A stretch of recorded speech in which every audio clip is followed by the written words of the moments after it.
오늘 우리는 요한계시록 22장에 묘사된 생명수의 강에 대한 깊은 묵상으로 이야기를 시작하려 합니다. 성경은 천사가 수정같이 맑은 생명수의 강을 우리에게 보여주었다고 말합니다. 그 강은 하나님과 어린 양의 보좌로부터 흘러나와 도시의 넓은 길 한가운데를 흐릅니다. 이것은 단순한 문학적 비유가 아닙니다. 이 강은 바로 하나님의 임재, 그분의 영광이며 액체처럼 흐르는 그분의 사랑 그 자체입니다. 그리고 오늘 우리가 나눌 이야기는 바로 이 거룩한 임재의 강에 온전히 잠겼던 한 영혼의 생생한 증언입니다.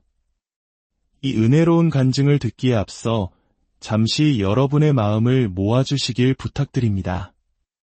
이 이야기가 여러분의 마음에 울림을 준다면 하나님의 은혜가 필요한 다른 이들에게도 닿을 수 있도록 이 영상을 공유해 주십시오.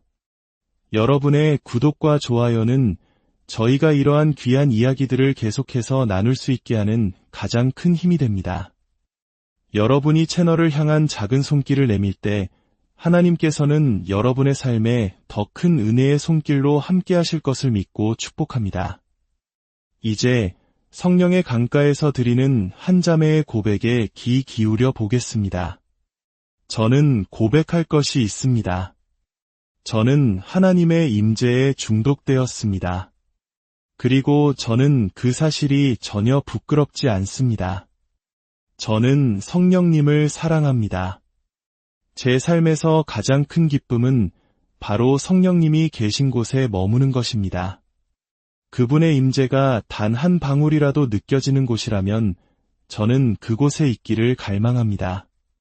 어떤 사람들은 우리를 보고 미쳤다고 말할지도 모릅니다. 하지만 우리는 이 초자연적인 영역 안에서 살도록 부름받은 존재들입니다. 초자연이라는 것은 말 그대로 평범한 자연의 법칙을 뛰어넘는 세계입니다. 그것이 바로 우리가 거해야 할 곳입니다. 하나님과 어린 양의 보좌로부터 흘러나오는 이 생명수의 강, 이 영광스럽고 강력한 사랑의 강물 안에서 사는 것, 그것이 우리의 부르심입니다. 하지만 우리 중 일부는 그 강가에 잠시 발을 담갔다가 기어나와 강둑 마른 땅에서 살아가고 있지는 않습니까? 우리는 그곳에서 살도록 부름받지 않았습니다. 우리는 바로 저 강물 한가운데서 살도록 부름받았습니다. 이제 저의 아주 개인적인 간증을 나누고 싶습니다. 1976년 3월 13일, 저는 제가 사는 동안 결코 잊을 수 없는 그날 구원을 받았습니다.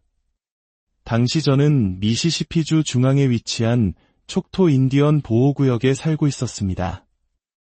저는 부유한 환경의 해변 도시 라구나 비치에서 자랐습니다. 제 삶에서 바퀴벌레라는 것을 본 적도 없었습니다. 그런데 그곳에서 저에게 주어진 일은 바퀴벌레를 죽이는 것이었습니다. 하나님께서는 저의 안락하고 특권적인 배경에서 저를 드러내어 전혀 다른 세상 한가운데에 내려놓으셨습니다. 제가 머물던 방에는 6명의 인디언 소녀들이 있었는데 그들은 저를 미워했습니다. 제가 그들과 다른 하얀 피부를 가졌다는 이유만으로 그들은 제게 물건을 던졌습니다. 사랑받는다는 느낌은 전혀 찾아볼 수 없었고 설상가상으로 제 일은 바퀴벌레에 독극물을 뿌리는 것이었습니다. 음식으로는 그리츠와 오크라라는 난생 처음 보는 것들이 나왔습니다. 저는 그 모든 상황에 큰 충격을 받았습니다. 밤이 되면 2층 침대 위로 제가 낮에 뿌린 약에 죽어가는 벌레들이 떨어졌습니다. 끔찍한 하루하루였습니다. 그러던 어느 날 사람들이 저에게 부흥회에 가고 싶냐고 물었습니다. 저는 부흥회가 무엇인지도 몰랐지만 그 지긋지긋한 현실에서 벗어날 수만 있다면 어디든 가고 싶었습니다. 그래서 저는 가겠다고 말했습니다. 그날 밤은 비가 내렸습니다. 제 길고 금발인 머리카락은 흠뻑 젖어 축 늘어져 있었습니다. 저는 완전히 물에 빠진 생쥐꼴로 예배당에 들어갔고 뒤쪽 중간쯤에 자리를 잡았습니다. 나바호 부족 출신의 한 인디언 목사님이 복음을 전하고 있었습니다. 그런데 설교의 시작은 충격적이었습니다. 그는 자신이 과거에 백인들을 얼마나 미워했는지에 대해 이야기하기 시작했습니다. 그 예배당 안의 백인은 저를 포함해 단 2명뿐이었습니다. 저는 속으로 생각했습니다. 오, 이런. 차라리 돌아가서 바퀴벌레나 잡는 게 낫겠어. 여기는 내가 있을 곳이 아니구나. 그는 백인들에 대항하는 인디언 인권운동을 이끌었던 자신의 과거를 거침없이 쏟아냈습니다. 바로 그때였습니다. 그의 이야기에 극적인 전환이 일어났습니다. 그는 예수님을 만났다고 말했습니다. 그리고 예수님께서 그의 마음속에 미움 대신 사랑을 심어주셨다고 고백했습니다. 그가 예수님을 만났고 예수님께서 제 마음에 사랑을 주셨습니다. 라고 말하는 순간 무언가 제 마음을 강하게 붙들었습니다. 저는 아주 형식적인 교회에 다니며 자랐고 거듭남이라는 메시지는 단 한 번도 들어본 적이 없었습니다.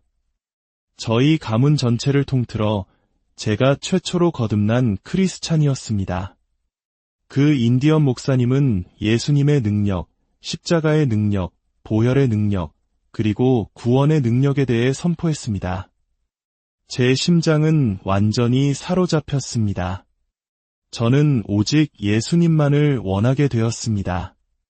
찬송가 내 모습 이대로가 연주되기 시작했습니다. 침례교회였던 그곳에서는 결신자를 초청하며 그 찬송을 반복하고 또 반복해서 불렀습니다. 하지만 아무도 앞으로 나아가지 않았습니다. 바로 그때 마치 누군가가 제 셔츠를 강하게 움켜쥐고 앞으로 끌어당기는 듯한 힘을 느꼈습니다.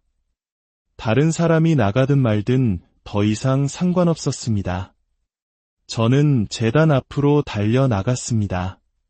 그리고 무릎을 꿇고 비명을 지르기 시작했습니다. 제 영혼 깊은 곳에서 터져나오는 절규였습니다. 사람들은 저를 조용히 시키려 했지만 저는 멈출 수 없었습니다. 저는 제 안에 모든 것을 쏟아냈습니다. 그때 한 자매님이 제게 다가와 말했습니다.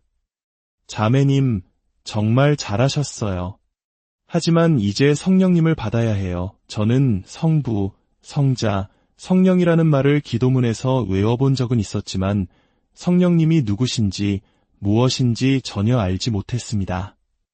하지만 저는 생각했습니다. 만약 그분이 내게 필요하다면 나는 그분을 원합니다.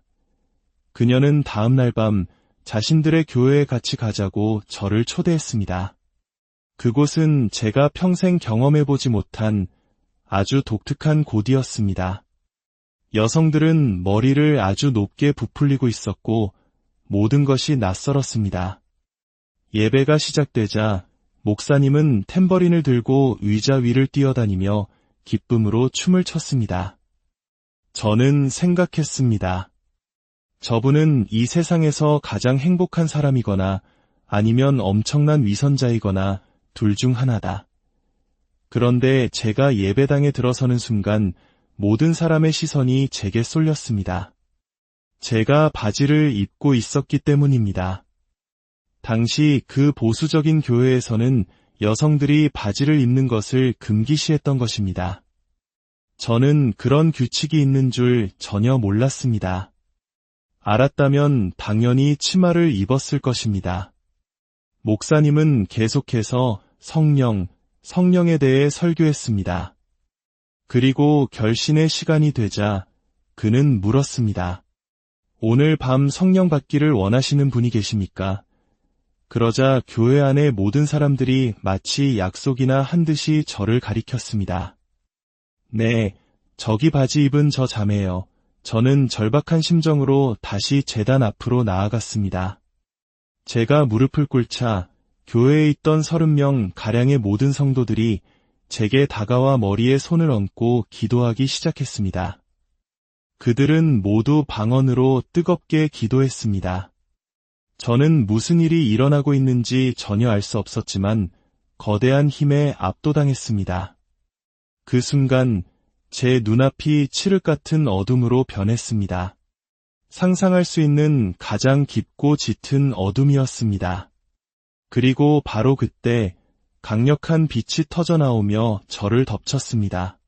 그리고 제 입에서 제가 한 번도 배워본 적 없는 언어, 바로 방언이 터져나오기 시작했습니다. 저는 성령으로 충만해졌습니다. 아니, 그 정도가 아니었습니다. 저는 성령의 불에 사로잡혀 바닥을 뒹굴었습니다. 하나님께서 저를 완전히 장악하셨습니다. 저는 그분의 임재 앞에 완전히 무너져 내렸고 그 사랑에 압도되었습니다. 그 후 저는 매일 밤 그 교회에 갔습니다. 그리고 저의 변화된 모습을 부모님께 전화로 알렸습니다. 저와 함께 기뻐해 주세요. 하지만 아이비리그 출신의 지적이고 세속적인 저희 가족은 저를 이해하지 못했습니다. 아버지는 말씀하셨습니다. 애야, 우리가 널 도와줄게. 그냥 그곳을 떠나서 비행기를 타고 집으로 돌아오렴. 하지만 저는 돌아갈 수 없었습니다. 저는 이미 새로운 세상에 눈을 떴기 때문입니다. 저는 심한 난독증이 있었지만 모든 것을 암기하는 능력 덕분에 학교 성적은 좋았습니다. 하지만 글을 읽는 것은 늘 어려웠습니다. 그러던 어느 날 토네이도가 몰려오고 있었습니다. 저희 차에는 기름이 거의 없었고 돈도 한 푼 없었습니다. 우리는 차 안에서 기도했습니다. 그러자 바닥을 향하던 기름 게이지 바늘이 위로 올라가는 기적이 일어났습니다. 다가오던 토네이도는 방향을 바꾸어 저희를 비껴갔습니다. 마치 하나님께서 제 삶의 시작부터 저를 성령의 불로 훈련시키시는 것 같았습니다.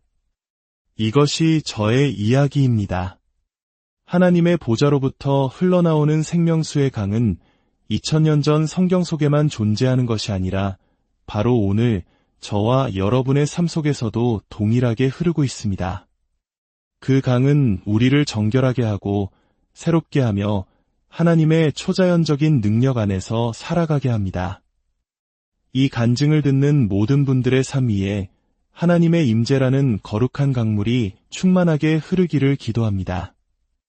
여러분의 갈급한 심령 위에, 메마른 땅 위에 성령의 단비가 내려와 모든 것을 회복시키고 하나님의 영광으로 가득 채우시기를 주님의 이름으로 축복합니다.